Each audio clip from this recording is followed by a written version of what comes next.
Bom, os líderes na Câmara afirmam não ver clima para o avanço do projeto de lei que propõe anistia aos presos pelo 8 de janeiro. O repórter André Anelli agora chega aqui com a gente e a situação segue mesmo com toda essa pressão exercida no ato de ontem aqui em São Paulo. André, bem-vindo, bom trabalho.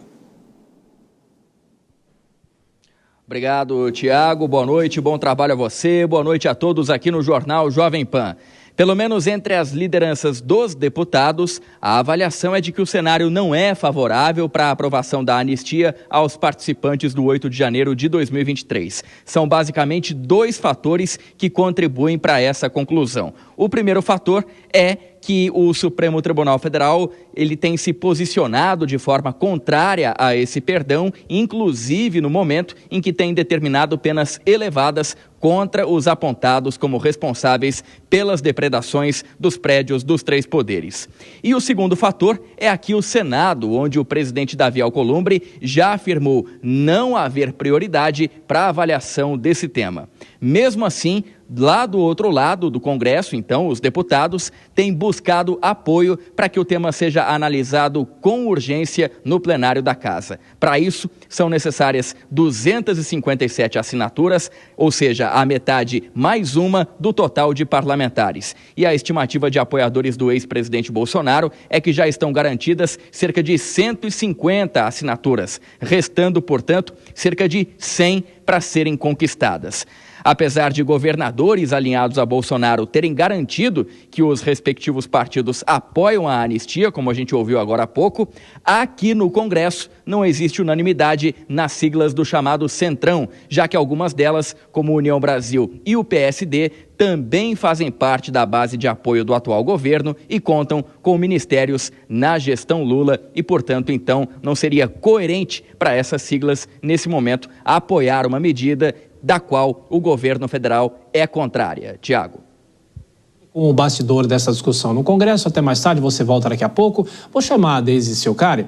Eu vi uma leitura em relação à manifestação e essa pressão que é feita no Congresso Nacional, porque houve citações nominais ao presidente da Câmara, Hugo Motta. E talvez o tiro tivesse saído pela culatra, né? Essa pressão não vai dar resultado porque o presidente da Câmara está irredutível em relação a isso, ainda mais com essa manifestação de ontem. Essa leitura é correta, Deise?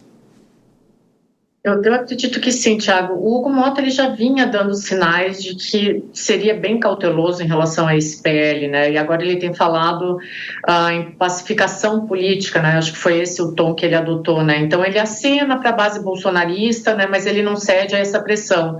Então eu entendo que é uma estratégia bem típica de lideranças que buscam se manter acima da polarização, mas sabem que ceder ao projeto nesse momento significaria legitimar essa violência política em torno dessa tática.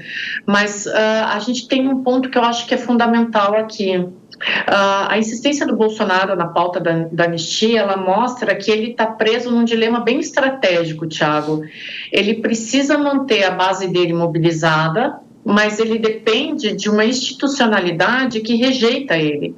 Então, o Bolsonaro ele continua forte como um líder simbólico dessa direita, dessa nova direita, mas ele está enfraquecido como um articulador político. E aí, nisso, o Hugo Motta pode utilizar esse tom mais cauteloso, acenar para essa base bolsonarista que depende de um líder que não tem a articulação institucional, e ele consegue ali pacificar os dois lados, né? Porque o principal líder está fora desse sistema. Então, essa recusa do Congresso, ela acaba sendo mais do que uma barreira legislativa, ela é uma linha vermelha institucional que pode ser muito bem utilizada, né? E aí a gente fica nesse dilema e o Hugo Motta ele pode trafegar no meio disso, porque a institucionalidade ela pode vencer, já que o principal líder está fora dessas linhas, né? Acaba sendo um jogo menos difícil de ser jogado para o Hugo Motta.